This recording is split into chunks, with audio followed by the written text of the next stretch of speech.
নমস্কার, কথামৃত ইউটিউব চ্যানেলে আপনাদের স্বাগত।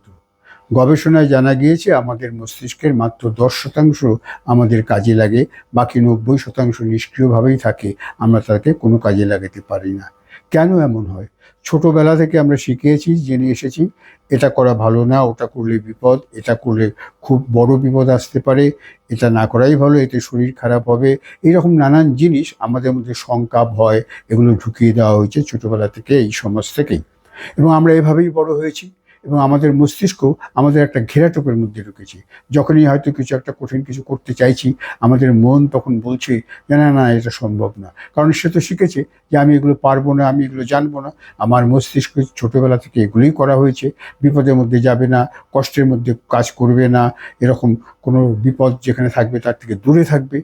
কাজেই আমাদের মস্তিষ্ক আমরা যখন কিছু করতে চাই তখন আমাদেরকে বাধা দেয় এবং আস্তে আস্তে আমরাও একটা গণ্ডির মধ্যে আবদ্ধ হয়ে যাই এবং একটা নেতিবাচক বলের মধ্যে, যেটা আমাদের আরামপ্রদ জীবন, সেইখানে আমরা বেঁচে থাকতে চাই।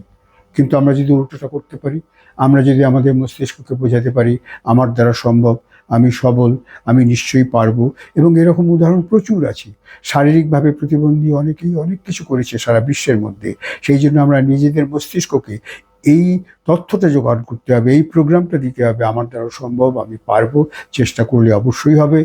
এর জন্য নিয়মিত চর্চা, প্রতিদিন সকালে উঠে আমি যে জিনিসগুলো করতে চাই তার প্রতি একটা কৃতজ্ঞতা প্রকাশ, এবং এইভাবে নিজেদের মস্তিষ্ককে যদি বারবার আমি ট্রেন্ড আপ করি, আমার মস্তিষ্ক আমাকে সেই পথে চালিত করবে। যেগুলো আজ অসম্ভব মনে হচ্ছে, কাল সেগুলো আমার পক্ষে সম্ভব হবে। আমার মস্তিষ্ক সেইভাবেই কাজ করবে। অর্থাৎ আমাদের মস্তিষ্ককে আমরা নিজেরাই বন্ধ করে রেখেছি নানান ভয়, আশঙ্কা, দুর্বলতা দিয়ে। সেই ভয়, আশঙ্কা, দুর্বলতার পরিবর্তে আমাদের চেষ্টা, অনুশীলন, শরীর সুস্বাস্থ্য দিয়ে সেগুলোকে জয় করে আমাদের জয়ের লক্ষ্যের পথে গেলে আমরা যে কোনো লক্ষ্য অর্জনে আমরা যে কেউ সফল হবই।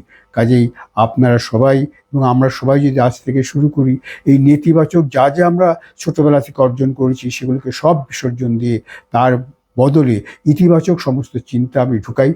আমার মস্তিষ্ক যদি আমি বলতে শিখাই যে আমি একজন বড় গায়ক, আমি গান করছি, দুনিয়া জোড়া লোকে আমার গান শুনছে, আমার নাম হচ্ছে, এই ছবিটা আমি যদি ভিজুয়ালাইজ করতে পারি, আমি যদি ভাবতে পারি একদিন সত্যিই কিন্তু আমি বড় গায়ক হয়ে যাব আমার চেষ্টা অনুসরণের দ্বারা। কাজেই আমাদের এই যে মস্তিষ্কের বন্ধ দরজাগুলো আছে, এগুলো খোলার জন্য আমাদেরই চেষ্টা করতে হবে। সমস্ত নেতিবাচক চিন্তাগুলোকে বিসর্জন দিয়ে ইতিবাচক চিন্তাগুলো আমাদের মধ্যে এনে আমাদের সেই স্বপ্নের সৌধের পথে আমরা ছুটে যেতে পারি। চেষ্টা, অনুশীলন, পরিশ্রমের দ্বারা এটা সম্ভব, সম্ভব, সম্ভব।